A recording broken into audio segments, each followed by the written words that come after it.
علم و فضل میں اما عائشہ کیا مقام رکھتی ہیں؟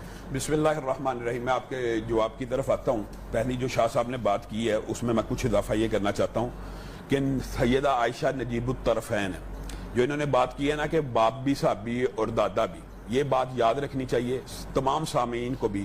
حضرت ابو بکر وہ واحد صحابی ہیں جن کی 4 نسلیں صحابی ہیں, یعنی والد بھی صحابی, بیٹا بھی صحابی اور پوتا بھی صحابی اور خود بھی صحابی. اور ثانی اسنین اذ ہما فی الغار اذ یقول لصاحبہ, نواسہ بھی صحابی, عبداللہ بن زبیر, یعنی 4 پشتے صحابی ہیں, یہ واحد صحابی ہیں.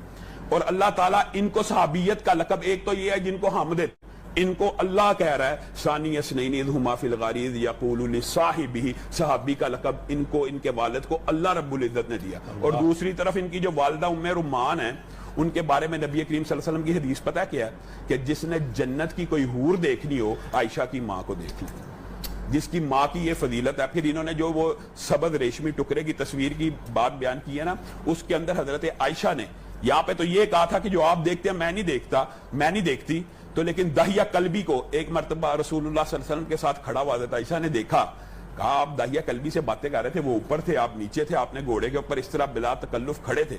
کہا تجھے نہیں پتا وہ جبریل امین تھے, داہیہ قلبی کی شکل میں آئے تھے اور تجھے سلام کہہ رہے تھے. تو حضرت عائشہ نے پھر سلام کہا. اس کا مطلب ہے جبریل امین ایک مرتبہ سلام نہیں لے کے آئے.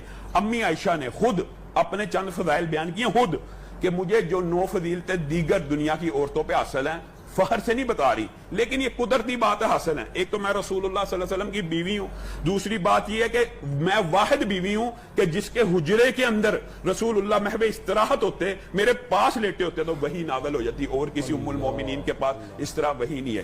اور پھر حضرت عائشہ نے کہا میں وہ ہوں کہ جن کے ہاتھوں میں رسول اللہ صلی اللہ علیہ وسلم کا انتقال ہوا, اور میں وہ ہوں کہ جن کے حجرے میں رسول اللہ صلی اللہ علیہ وسلم دفن ہوئے, اور میں وہ ہوں کہ جن کا لعاب دہن آخری وقت میں انشاءاللہ اس کی تفصیل بیان کریں گے, آخری وقت میں رسول اللہ صلی اللہ علیہ وسلم کے لعاب کے ساتھ مل گیا. یہ امی عائشہ خود اپنی فضائل بیان کر رہے ہیں. اور آج دکھ اور افسوس کی بات ہے, میں علم و فضل کی طرف آتا ہوں کہ نبی کریم صلی اللہ علیہ وسلم نے فرمایا تھا من سبا صحابی, جو میرے صحابی کو برا بلا کے اس پہ اللہ کی, فرشتوں کی اور جمیع انسانیت کی لعنت ہوتی ہے. ایک عام فہم سی بات ہے, آج یہ بات بھی سمجھنے کی ضرورت ہے. میں آپ کو یا آپ مجھے کافر کہیں یا بے ایمان کہیں تو ہم میں سے ایک بندے کا کافر ہونا یقینی ہے. رسول اللہ صلی اللہ علیہ وسلم کی حدیث ہے کہ کوئی اپنے بھائی کو کافر کہے نا, وہ کافر نہیں ہے نا, تو واپس آ جاتا بندے کے اوپر وہ الزام پلٹ جاتا ہے. تو جو بدبخت صحابہ کے ایمان کے اوپر شبہ کرتے ہیں یا صحابہ کو کافر کہتے ہیں یا اس طرح کی ازواج مطہرات کے اوپر کیچڑ اچھالتے ہیں, آپ بتائیے ان کا ایمان. یہ اللہ کی سنت ہے کہ کوئی بندہ کسی صحابی کے بارے میں جو الزام دے, الا انہم هم الصفا, صحابہ کو کہا نا کہ یہ بیوقوف, اللہ نے کہا نہیں یہ نہیں تم بیوقوف ہو. انہوں نے صحابہ کا مذاق اڑایا, اللہ نے کہا اللہ یستہزئ بہم, اللہ تمہارا مذاق اڑائے گا. تو ایک ہمیں یہ احتیاط ضرور کرنی چاہیے معاشرے کے اندر کہ کسی صحابی کے بارے میں, صحابہ کا آپس میں جو سٹیٹس ہے, آپس میں جو ان کا مقام ہے, وہ ہم پلہ, کلاس میں فرق ہے لیکن کلاس سیم ہے. حضرت ابو بکر کا درجہ اعلیٰ باقی صحابہ سے, لیکن ایک کلاس تو سیم ہے نا کہ سب نے رسول اللہ صلی اللہ علیہ وسلم صحابی سب ہے, اس میں درجے اوپر درجات. اگر وہ آپس میں ایک دوسرے کا کوئی بات کر دیتے ہیں, وہ بشری تقاضے کی ہے, اس کو بعد میں کوٹ کرنا یہ امتی غلط رنگ دینا یہ بڑا نجائز بات ہے. امتی کو کبھی یہ نہیں کہنا چاہیے کہ وہ, جہاں تک آپ نے علم و فضل کی بات کی ہے نا, تو امی عائشہ کے بارے میں اجماع امت بھی ہے, امام ظہری کا قول بھی ہے, دیگر ائمہ کا قول ہے کہ امی عائشہ سے بڑا فقیہ اور عالم امت میں عورتوں میں کوئی نہیں ہے. اور امام ظہری نے تو یہاں تک کہا جمیع اصحاب اور جمیع امہات المومنین کا علم جمع کر دیا جائے, امی عائشہ کے علم سے تھوڑا ہے. آپ مجھے بتائیں امریکہ کے اندر یا یورپ کے اندر جس وقت عورت کو شخص قرار دینے کی, ابھی عورت کو شخص قرار دیا گیا 19ویں صدی میں, آپ کو پتا عورت کو ووٹ کا حق کب ملا, عورت کو وراثت کا حق کب ملا, جس وقت یہ بحث ہو رہی تھی کہ عورت تعلیم لے سکتی ہے کہ نہیں لے سکتی, آج سے 14 صدیاں پہلے امی عائشہ وہاں پہ صحابہ کو تعلیم دے رہی ہیں. اسلام کے اندر تو عورت پہلی معلمہ امی عائشہ ہیں. امی عائشہ سے جتنے مسئلے ثابت ہیں قرآن و سنت کے, شاید کسی امی عائشہ سے صرف روایت کردہ جو احادیث ہیں ان کی تعداد 2210 ہے, 2210.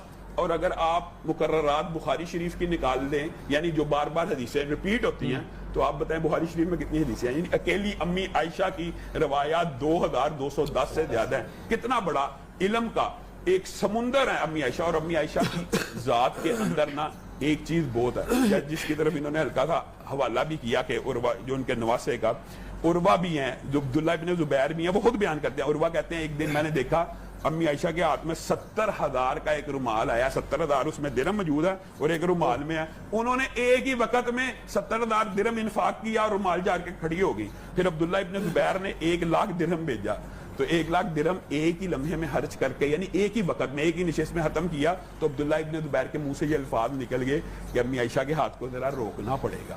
تو امی عائشہ ان سے ناراض ہو گئی اور ان سے کہا میں قسم کھا لی میں آج کے بعد اس سے کلام نہیں کروں گی. پھر رسول اللہ صلی اللہ علیہ وسلم کے ننیالی رشتہ دار آئے, انہوں نے سفارش کی, تو امی عائشہ نے پھر قسم کا کفارہ ادا کر کے ان سے دوبارہ بات کرنا شروع کی.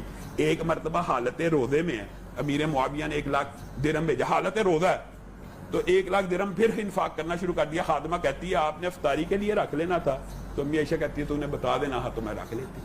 اور ایک مرتبہ ایسا واقعہ ہوا کہ گھر کے اندر صرف روٹی کا ایک ٹکڑا موجود ہے. مانگنے والی آئی, آج بھی روزے سے ہے, مانگنے والی آئی, خادمہ کو کہتی ہے اس کو دے دو. کہا روٹی کا صرف یہی ٹکڑا آپ کی افطاری کے لیے, پھر نہ کہنا پہلے آپ مجھے کہتی رہتی ہیں بتا دینا تھا. کہا میں کہتی ہوں دے دو, جب افطاری آئے گی دیکھی جائے گی. پھر کیا ہوا کہ افطاری کے وقت کسی نے گوشت بھیج دیا, تو امی عائشہ نے کہا یہ دیکھو روٹی کے بدلے میں دنیا میں بھی گوشت مل رہا ہے. تو امی عائشہ کا جو طرز انفاق فی سبیل اللہ یہ کہاں سے اخذ کیا؟ یہ رسول اللہ صلی اللہ علیہ وسلم سے. اور جو پیار اور محبت رسول اللہ صلی اللہ علیہ وسلم کا شاہ صاحب نے بیان کیا نا کہ دوڑ لگانا, امی عائشہ کے ساتھ رسول اللہ صلی اللہ علیہ وسلم کی اتنی زیادہ قربت تھی کہ آپس میں مذاق کیا کرتے تھے. کئی مرتبہ, ایک مرتبہ حضرت عائشہ کے سر میں درد تھا, تو رسول اللہ صلی اللہ علیہ وسلم بھی آخری بیماری کے ایام میں تھے. تو رسول اللہ نے کہا تو پریشان کیوں ہوتی ہے عائشہ, اگر تو فوت ہوگی میں تجھے اپنے ہاتھ سے دفناؤں گا, کفناؤں گا, غسل دوں گا. یہاں سے یہ بات بھی ثابت ہوتی ہے کہ میاں بیوی کا جو تعلق ہے نا وہ مرنے سے ختم نہیں ہوتا. یہ بات بھی غلط العام ہے معاشرے میں کہ میاں بیوی کا تعلق ختم ہو گیا. حضرت فاطمہ کو کس نے غسل دیا؟ حضرت علی نے. اور رسول اللہ صلی اللہ علیہ وسلم یہاں پہ یہ کہہ رہے ہیں اگر تو فوت ہوگی میں تجھے اپنے ہاتھ سے غسل دوں گا, کفناؤں گا, دفناؤں گا, جنازہ پڑھوں گا. تو امی عائشہ آگے سے مسکرانا شروع ہوگی. کہا آپ تو مجھے لگتا ہے کہ میری وفات پہ خوش ہوں گے اور اسی حجرے میں ایک اور بیوی کو لے آئیں گے. یعنی ایک انداز تو رسول اللہ صلی اللہ علیہ وسلم نے ان کی بات پہ بے احتیاط تبسم فرمایا. ایک مرتبہ حضرت عائشہ عمر میں تو کم تھی نا, 9 برس کی عمر میں رخصتی ہو گئی, اور جب وہ آئی نا ان کے پاس ظاہر ہے بچپن کے کچھ کھلونے موجود تھے, ایک گھوڑا بھی تھا. تو حضرت رسول اللہ صلی اللہ علیہ وسلم ان کی حاضر جوابی کے نا بڑے لوگوں میں ذکر کیا کرتے تھے عائشہ کی دہانت کا. تو رسول اللہ تو سب لوگوں کے سامنے شاہ صاحب نے حدیث بیان کی ہے, کس سے محبت ہے؟ عائشہ سے. سارے صحابہ کے سامنے کہہ رہے ہیں, اور اس مردوں میں سے عائشہ کے باپ سے, یہ نہیں کہا ابو بکر سے, یہ نہیں کہا صاحب غار سے, کیا کہا عائشہ کے باپ سے. تو حضرت عائشہ ایک مرتبہ گھوڑے سے کھیل رہی ہیں, ان گھوڑے کے پر تھے. تو رسول اللہ صلی اللہ علیہ وسلم نے کہا عائشہ یہ گھوڑا؟ کہا جی یہ اللہ کے رسول یہ گھوڑا. کہا گھوڑوں کے تو پر نہیں ہوتے. تو آگے سے فٹ کہتی ہیں حضرت سلمان کے گھوڑوں کے پر آئے تھے کہ نہیں. تو رسول اللہ صلی اللہ علیہ وسلم مسکرانا شروع ہو گئے کہ یہ کیسی حاضر جوابی ہے. ہماری آج کی خواتین کے لیے علامہ صاحب کی ان کے لیے کیا ہے, ان کی سیرت, ان کی اسوا, ان کی زندگی کس طریقے سے ایک رول ماڈل ہے ہماری آج کی خواتین کے لیے؟ میں اس سوال کی طرف بھی آتا ہوں, لیکن شاہ صاحب نے کچھ واقعات ایسے بیان کیے میرے دماغ میں بڑی تیزی سے واقعات آ رہے تھے. نبی کریم صلی اللہ علیہ وسلم کی وفات سے قبل امی عائشہ نے خواب دیکھا کہ میرے حجرے میں 3 چاند اترے ہیں, میرے حجرے میں 3 چاند اترے ہیں. تو جب رسول اللہ صلی اللہ علیہ وسلم کی قبر ان کے حجرے میں بنی نا, تو ابو بکر نے کہہ دیا تھا تیرے خواب کی تعبیر پوری ہو گئی ہے, پہلا چاند تیرے حجرے میں غروب ہو گیا ہے, باقی 2 کا انتظار کر. اور وہ باقی 2 وہ خود نکلے, ایک حضرت ابو بکر تھے, اور پھر امی عائشہ نے جو تیسری جگہ تھی نا, یہ بھی دیکھیں اثار, قربانی, امت کے لیے کتنی بڑی قربانی دی. امی عائشہ کہتی ہیں اللہ کی قسم تیسری جگہ میں نے اپنے لیے رکھی ہوئی تھی. تو عمر کا قاصد آیا, اور حضرت عمر نے پتا کیا وصیت کی تھی کہ امی عائشہ کے حجرے کے بعد میری میت رکھ دینا, لیکن ان کے اوپر دباؤ نہ ڈالنا, ان کو مجبور نہ کرنا کہ مجھے یہاں دفن کرنا, صرف اجازت مانگنا, اگر اجازت دیں تو دفن کر دینا, ورنہ باہر بقیع میں دفن کر دینا. تو امی عائشہ کہتی ہیں کہ اللہ کی قسم عمر کی احسانات جو اسلام کے اوپر تھے, اور عمر کی جو حیا, عمر کی وجہ سے جو پردے کی آیات, اور عمر کی غیرت کی وجہ سے اسلام کے اوپر جتنی نعمتیں نازل ہوئی, میں نے کہا عمر آپ کے لیے میں اپنی جگہ قربان کرتی ہوں, اور آپ کو اس روضے میں دفن کرنے کی اجازت دیتی ہوں. اور امی عائشہ, اگر حیا کی بات کریں عورتوں کے لیے جو ہمارا ابھی آپ نے سوال کی ہے, مجھے ایک بات بتائیں, عورتوں کے لیے تو ویسے نمونہ حضرت مریم بھی ہیں, حضرت عیسیٰ کی والدہ. رسول اللہ صلی اللہ علیہ وسلم کی یہ بھی حدیث ہے کہ یہ عورتیں مریم, آسیہ, خدیجہ ساری امت کے لیے نمونہ ہیں. اور عائشہ کی فضیلت ان عورتوں پہ ایسے ہے جیسے کھانوں میں سرید کی ہے. یعنی جس طرح رسول اللہ کو سرید سب سے زیادہ پسند تھا, مجھے عائشہ یعنی ایک بتا رہے ہیں اور حیا ہونی کیسی چاہیے. آپ حضرت مریم کا واقعہ اگر غور کریں نا تو آپ شاید آپ نے اس اینگل سے نہ دیکھا ہو, پڑھا ہوگا کہ حضرت مریم کو اللہ کس کی بشارت دے رہا ہے؟ پیغمبر کی, رسول کی, بن باپ کے بچے. کتنا بڑا بوجھ ہے قیامت تک کے لیے. ادھر خوشخبری آ رہی ہے اور اللہ بھی خوشخبری کر کے بیان کر رہا ہے, اور آگے مریم کا قول کیا ہے؟ یا لیتنی متو قبل ھذا وکنت نسیا منسیا, اے کاش میں اس واقعے سے پہلے مر چکی ہوتی. ایک پیغمبر کی بشارت آپ کیوں مر چکی ہوتی؟ کیوں؟ وہ کہتی ہے اس لیے کہ میں جب بچہ لے کے جاؤں گی لوگ میرے پہ انگلیاں اٹھائیں گے. ایک پیغمبر کی بشارت کے باوجود حیا شرم ایسی ہے, یا لیتنی متو قبل ھذا وکنت نسیا منسیا, میں بولی بصری ایک داستان ہوتی. اور پھر جو ان کا اندیشہ تھا وہ درست ثابت ہوا. یا اخت ہارون ما کان ابوک امرأ سوء وما کانت امک بغیا. لوگوں نے یہی بات کی, تیرا باپ بھی برا نہیں تھا, تیری ماں بھی بری نہیں تھی, یہ کیا اٹھا لائی ہے؟ پھر بچے نے جواب دیا. اور امی عائشہ کا یہی طرز عمل سیرت نگاروں نے لکھا ہے. امی عائشہ کے ساتھ زندگی کے اندر جو 2 ہار کے چوری کے واقعات ہوئے ہیں, اللہ نے تو دونوں کو باعث برکت امت کے لیے بنایا. پہلا ہار چوری ہوا حضرت اسما کا تھا. آپ غزوہ بنی مستلق میں ہار چوری ہوا, 14 سال کی عمر ہے. آپ اپنے ہودج سے اتری ہیں, پالان سے اتر کے ہار ڈھونڈنے کے لیے گئی ہیں. وہ جب قافلہ چلا, پلان اٹھانے والے اتنی ہلکی تھی, اندازہ نہیں ہوا امی عائشہ بیٹھی ہیں کہ نہیں, پیچھے رہ گئی. اب پیچھے ایک امی عائشہ کہتی ہے میں رہ گئی, مجھے ہار تو مل گیا, پھر میں ادھر ہی رک گئی تاکہ جو پیچھے ہر کارے ہوتے ہیں ڈھونڈنے کے لیے آتے ہیں وہ مجھے بھی پالیں گے, لے جائیں گے. اور حضرت صفوان پیچھے آ رہے تھے, انہوں نے امی عائشہ کو لے کے دوبارہ قافلے سے ملا دیا. صرف اتنا واقعہ ہوا تو منافقین میں سے عبداللہ ابن ابی تھا اور دیگر منافقین نے ایک ہرزہ سرائی کرنا شروع کر دی. یہ بات بھی اب ہمیں پوری امت کے لیے ایک نمونہ کہ کسی نیک پاک باز عورت کے اوپر جب کوئی تہمت اور بہتان لگا دے, اللہ رب العزت کی سنت کیا اور اللہ ہم سے چاہتا کیا ہے. امی عائشہ کا یہ سارا واقعہ علم نہیں ہو رہا کہ لوگ کیا باتیں کر رہے ہیں. امی عائشہ یہ ضرور کہتی ہیں رسول اللہ صلی اللہ علیہ وسلم کے انداز اتوار میں میں کچھ تبدیلی محسوس کر رہی تھی, لیکن مجھے سمجھ نہیں تھی آ رہی وہ محبت اور التفات کیوں نہیں ہے. تو میں نے کہا میں اپنے والد کے گھر جاتی ہوں کچھ دیر, رسول اللہ پتہ نہیں کیوں میری طرف متوجہ نہیں ہو رہے. پھر ہوا کیا, یہ خود واقعہ ام جو مستہ حضرت مستہ نا حضرت حسان بھی ثابت, کچھ صحابہ بھی ان منافقوں کی باتوں سے نا متاثر ہو گئے. تو وہ ان کے بارے میں انہوں نے کہا یہ یا پیچھے رہ گئی تھی صفوان کے ساتھ, آئی اس طرح کی باتیں اڑانا شروع ہو گئے. تو امی عائشہ جب اپنے گھر میں پہنچی نا تو رسول اللہ صلی اللہ علیہ وسلم کے بارے میں باپ سے پوچھا کہ کیا معاملہ, انہوں نے بھی نہیں بتایا. ایک دن باہر نکلی ام مستہ کے ساتھ تو ام مستہ کہتی ہیں بیڑا غرق ہو مستہ کا. امی عائشہ کہتی ہیں مستہ کا بیڑا غرق ہو, وہ تو بدر کا صحابی ہے. آپ کو پتا نہیں بدر والوں کے لیے اللہ کے رسول نے کیا سارے جو بردی کرتے رہے گناہ معاف کیا, تجھے نہیں پتا وہ تیرے بارے میں اس طرح کی بات. امی عائشہ کہتی ہیں وہ پہلا دن تھا مجھے پتا لگا, میرے پہ اتنا بڑا الزام لگ گیا, مجھے تو یہ بھی نہیں تھا پتا. اور جب چوری کا الزام لگا تھا, نہیں ان کے اوپر یہ تہمت منافقوں نے لگا دی کہ حضرت صفوان غیر محرم تھے, ان کے ساتھ آئی ہیں. یہ تہمت ان کے اوپر لگ گئی کہ وہ ان کے ساتھ کیوں آئی ہیں, کہ اس طرح کا معاملہ. تو رسول اللہ صلی اللہ علیہ وسلم نے بھی یہ دیکھے جب وحی نہ آئے, رسول اللہ صلی اللہ علیہ وسلم بھی خاموش ہیں. اور آج امی عائشہ کہتی ہے میرے بخار کی شدت سے میں بے ہوش ہو کے گر پڑی, حالانکہ الزام جھوٹا تھا. جیسے مریم کا اسوہ یہی بے ہوش ہو کے گر رہی ہیں, اور رسول اللہ صلی اللہ علیہ وسلم آئے ہیں گھر میں اور آپ کہتے ہیں عائشہ اگر آپ سے کوئی غلطی ہو گئی ہے آپ اللہ سے معافی مانگ لیں. تو حضرت عائشہ کہتی ہے میری آنسو خشک ہو گئے کہ میں رسول اللہ صلی اللہ علیہ وسلم سے یہ جملہ نہیں تھی توقع کرتی کہ آپ میرے بارے میں کہیں گے. تو میں نے اپنے باپ کو کہا جواب دیجئے میری طرف سے, میں آپ کے گھر میں پلی ہوں, آپ کو میری شخصیت کا میری طہارت کا اندازہ ہے. اور ماں کو کہا تو کہا ماں اور باپ کیا جواب دیتے. اللہ رب العزت نے آسمان سے قرآن کی آیتوں کو نازل کرنا شروع کر دیا, پے در پہ 10 آیات اور بعد مفسرین کے نزدیک 16 آیات نازل ہوئی. کیا اللہ تعالیٰ کیا چاہتا ہے, یہ اب کیا چاہتا ہے کہ تم نے یہ واقعہ سنا, اللہ کہہ رہا قرآن میں, کیوں نہیں کہا ہاذا افک مبین, یہ بہت بڑا جھوٹ ہے, ہاذا بہتان ندیم, کیوں نہیں کہا. اللہ مومنوں کو صحابہ کو کہہ رہا ہے کہ جب تمہارے کان میں یہ بات پڑ گئی امی عائشہ کے بارے میں تم نے کیوں نہیں کہا یہ بہت بڑا الزام ہے, یہ بہت بڑا دھوکہ ہے. پھر اللہ رب العزت نے کلیہ نازل کر دیا جو رہتی امت تک کے لیے ہمیں آج سمجھنے کی ضرورت ہے کہ نبی کی جو بیویاں ہوتی ہیں نا وہ ایسی نہیں ہوتی. نبی کی بیوی کے بارے میں ایک کلیہ, الخبیثات للخبیثین والخبیثون للخبیثات والطیبات للطیبین والطیبون للطیبات. اللہ نے کہہ دیا کہ نبی کی بیوی مشرکہ ہو سکتی ہے, مشرکہ ہو سکتی ہے لیکن زانیہ نہیں ہو سکتی. تو یہ اللہ نے حضرت عائشہ کی طہارت کے لیے، حضرت عائشہ اس بات کے اوپر بھی فخر کیا کرتی تھی. اور حضرت ابو بکر کا کتنا خوبصورت اس وقت قول ہے. یہ آیتیں اتری، رسول اللہ صلی اللہ علیہ وسلم کا چہرہ خوشی سے ٹمٹمانا شروع ہو گیا. رسول اللہ نے کہا، اللہ نے دیکھیں اس یوسف کے لیے تو ایک بچے نے کہا تھا نا کہ اگر قمیض پھٹی ہو بیک سے یا فرنٹ سے، ایک دلیل پیش کی. یہاں پہ اللہ ڈائریکٹ آیتیں نازل کر رہا ہے کہ یہ طاہر ہے، یہ مطہر ہے، اس کے اوپر الزام لگا، تم نے کیوں نہیں کہا کہ یہ جھوٹ ہے؟ تو حضرت ابو بکر امی عائشہ کو کیا کہتے ہیں؟ اٹھ رسول اللہ صلی اللہ علیہ وسلم کا شکریہ ادا کر کہ تیرے بارے میں آیتیں اتر گئی ہیں. تو امی عائشہ کہتی ہیں، میں رسول اللہ کا کیوں شکریہ ادا کروں؟ میں اس رب کا شکریہ ادا کروں گی جس نے آسمان سے میرے لیے آیتوں کو نازل کیا. اور اس کے بعد رسول اللہ صلی اللہ علیہ وسلم امی عائشہ کی قدر و منزلت اور بڑھ گئی. جو شاہ صاحب نے واقعہ بیان کیا نا، بڑا مختصر واقعہ بیان کیا ہے، اس کی بہت ایک طویل داستان ہے جو شاہ صاحب نے بات بیان کی نا. یہ قرآن کی آیت اتری. ہوا یہ کہ آپ کو پتا امی عائشہ کے علاوہ رسول اللہ کی جتنی بیویاں ہی شہزادیاں تھیں، سرداروں کی بیٹیاں تھیں، بڑے بڑے کنبے قبیلے کی، جب انہوں نے یہ درخواست کی نا رسول اللہ سے کہ ہمیں مال، اب اتنا پیسہ آ گیا ہے.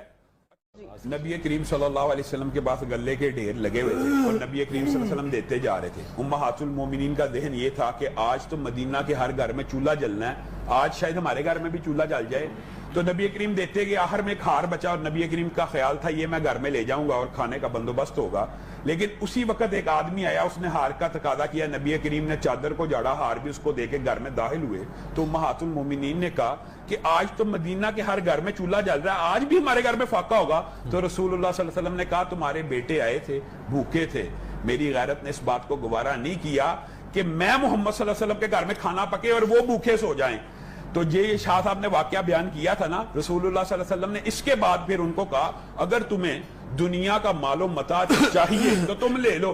اور رسول اللہ صلی اللہ علیہ وسلم کا جو قول، جو مکالمہ امی عائشہ سے نا، امی عائشہ نے ایک مطالبہ کیا تھا کہ اے اللہ کے رسول، میں کیوں باپ سے مشورہ کروں، میں کیوں ماں سے مشورہ کروں، مجھے آپ چاہیے، دنیا نہیں چاہیے. اور ساتھ ایک مطالبہ کیا کہ باقی امہات المومنین کو میری یہ رائے نہ پہنچے. لیکن دیکھیں اللہ کا کرنا ایسا ہوا، تمام کی تمام امہات المومنین نے وہی رائے اختیار کی. اور امی عائشہ کا جو دوسرا ہار کے گم ہونے کا واقعہ نا، وہ بھی امت کے لیے اتنا باعث رحمت ثابت ہوا.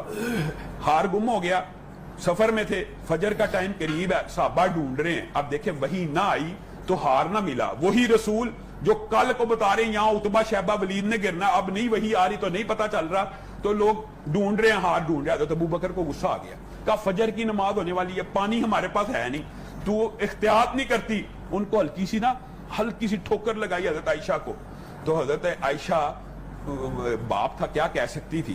لیکن ہوا کیا، ساتھ ہی آسمان سے آیتیں نازل ہونا شروع ہوگی، فَتَيَمَّمُوا صَعِيدًا طَيِّبًا، کہ جب پانی نہ ملے تو تمہارے لیے ساری مٹی پاک کر دی گئی ہے. وہی صحابہ جو تھوڑی دیر پہلے حضرت عائشہ کے بارے میں کچھ کہتے، ابو بکر بھی حضرت عائشہ کو دعائیں دینا شروع ہو گئے کہ آپ کے اس ہار کے گمنے کی وجہ سے امت کے اوپر ایسی آسانی ہوئی کہ قیامت تک اب وضو کا پانی میسر نہ ہو، ہم تیمم کر سکتے. ہوا اللہ کا کرنا ایسے ہوا کہ اونٹ اٹھایا حضرت عائشہ کا ہی تو اسی کے نیچے ہار پڑا تھا. تو یہ اللہ نے باقاعدہ صرف امت کے لیے آسانی پیدا کرنی تھی. پھر لوگوں نے یہ الفاظ کہ یہ ابو بکر کے خاندان کی اسلام کے اوپر پہلی نعمت نہیں ہے. اور امی عائشہ کے علم کے حوالے سے ان الصفا والمروہ من شعائر اللہ فمن حج البیت او اعتمر فلا جناح، یہ جو قرآن پاک کی آیت ہے نا، یہ امی عائشہ سے صحابہ نے آ کے سیکھی کہ اس آیت سے تو ایسے پتہ لگتا ہے کہ صفا مروہ کی صحیح کرنے میں گناہ نہیں ہے اور اگر چھوڑ بھی دی جائے تو حرج نہیں ہے. تو امی عائشہ نے کہا تم نے صحیح آیت کو سمجھا نہیں ہے. اصل یہ دیکھیں علم کی بات ایک عورت سمجھا رہی ہے پوری امت کو. یہ لات منات کے یہاں پہ بت ہوتے تھے تو صحابہ نے کہا شاید اس کی صفا مروہ کی صحیح کرنا اب معیوب بات ہو، تو اللہ تعالیٰ نے آیت اس طرح نازل کی، لیکن اس میں سے حکم فرضیت کا نکل رہا ہے، یعنی عمرہ صحیح، طواف صفا مروہ کی صحیح کے بغیر مکمل نہیں ہو سکتا. اس طرح امی عائشہ نے بہت سے مسائل امت کو سمجھائے ہیں. اور امی عائشہ بیان کرتی ہیں رسول اللہ صلی اللہ علیہ وسلم جب بیماری کے عالم میں تھے نا، وہ کہتے تھے ان للموت لسکرات، کہ موت کی سختی ہیں. اگر رسول اللہ صلی اللہ علیہ وسلم موت کے عالم میں یہ کہہ رہے ہیں، اور یہ جو شاہ صاحب نے بات کی ہے نا، شاید ہم نے اس کو سامعین نے صحیح اخذ نہیں کیا کہ شاہ صاحب یہ کہنا چاہتے تھے کہ اہل بیت کی فضیلت، یعنی حضرت خدیجہ کی فضیلت، حضرت فاطمہ کی فضیلت کی 90% روایات امی عائشہ نے بیان کی ہیں. کون سا اختلاف؟ یعنی اگر امی عائشہ خود حضرت خدیجہ، حضرت فاطمہ، حسن و حسین کی سعادت اور منزلت کی روایات بیان کر رہی ہیں تو کوئی آپس میں اختلاف تھا نہیں، یہ بعد میں بنایا گیا. اب امی عائشہ کہتی ہیں رسول اللہ صلی اللہ علیہ وسلم میرے پاس تھے، جو رسول اللہ صلی اللہ علیہ وسلم کا آخری لمحات ہیں اس کا تذکرہ کہاں سے ملتا ہے؟ امی عائشہ سے ملتا ہے صحیح کہ جبریل امین بھی آئے، ملک الموت بھی آئے. باقی پیغمبروں کے پاس تو ملک الموت آتے تھے، لیکن رسول اللہ صلی اللہ علیہ وسلم کے آخری وقت میں جبریل امین آپ کے مشاورت میں تھے اور ملک الموت باہر کھڑے تھے. تو آپ نے جبریل سے مشاورت کی کہ جبریل ملک الموت آج روح کو قبض کرنا چاہتا ہے، آپ کا کیا مشورہ ہے؟ تو جبریل امین نے کہا آئے اللہ کے رسول، اب اللہ آپ سے ملاقات کا شوق رکھتا ہے. تو رسول اللہ صلی اللہ علیہ وسلم نے کہا پھر رفیق الاعلیٰ، اور بعض روایات میں بل ہوا رفیق الاعلیٰ، میں بھی اپنے رب سے ملاقات کا شوق رکھتا ہوں. حضرت عائشہ کہتی ہے یہ آخری الفاظ تھے جو رسول اللہ صلی اللہ علیہ وسلم نے اللہ کے پاس جانے کے وقت کہے، اور اس سے قبل میرا لعاب ان کے لعاب کے ساتھ ایسا مکس ہوا کہ مجھے اشارہ کیا رسول اللہ نے کہ اپنے بھائی سے وہ جو مسواک کر رہا ہے نا، یہ چبا کے نرم کر کے، اشاروں سے، بات نہیں کی، میرے منہ میں میرے دانتوں میں پھیر. تو میں نے اپنے لعاب کے ساتھ اس کو نرم کیا اور رسول اللہ صلی اللہ علیہ وسلم کے لعاب پہ کہا. اور یہ وہ اس کے بعد کا جب یہ الفاظ کہ آپ کا سر میرے سینہ مبارک کے اوپر تھا، یہ وہ لمحات ہیں. آپ بتائیے انسانی تاریخ کا، صدمے کا اس سے بڑا کوئی دن نہیں ہو سکتا جب امی عائشہ نے پھر باہر آ کے کہا کہ رسول اللہ صلی اللہ علیہ وسلم دنیا سے چلے گئے ہیں. اس سارے واقعے کی گواہی بھی امی عائشہ دے رہی ہیں. تو امی عائشہ کی جو قدر و منزلت ہے وہ تمام امت کو سمجھنی چاہیے. رسول اللہ صلی اللہ علیہ وسلم امی عائشہ کی دل لگی کے لیے، یہ آج یہ جو شاہ صاحب نے حدیث بیان کی ہے نا، خیرکم خیرکم لأہلی، تم میں سے سب سے بہتر وہ ہے جو اپنی بیوی بچوں کے ساتھ بہتر ہے. ہم امی عائشہ کہتی ہیں کہ اتنی مصروفیت کے باوجود فجر کے بعد بھی، عصر کے بعد بھی گھر میں پتہ کرنے آتے تھے. اور رسول اللہ صلی اللہ علیہ وسلم مجھے کہانی سنایا کرتے تھے. رسول اللہ صلی اللہ علیہ وسلم نے ایک جن کا واقعہ امی عائشہ کو سنایا، امی عائشہ نے بدلے میں ابو ذرا کا مشہور حدیث ہے وہ واقعہ سنایا. تو محبت، مودت اور الفت کا یہ جو ایک نمونہ ہے. امی عائشہ 17 رمضان کو اس دنیا سے چلی گئی. اللہ رب العزت پوری امت کی ماؤں، بہنوں، بیٹیوں کو ان کی سیرت پہ چلنے کی توفیق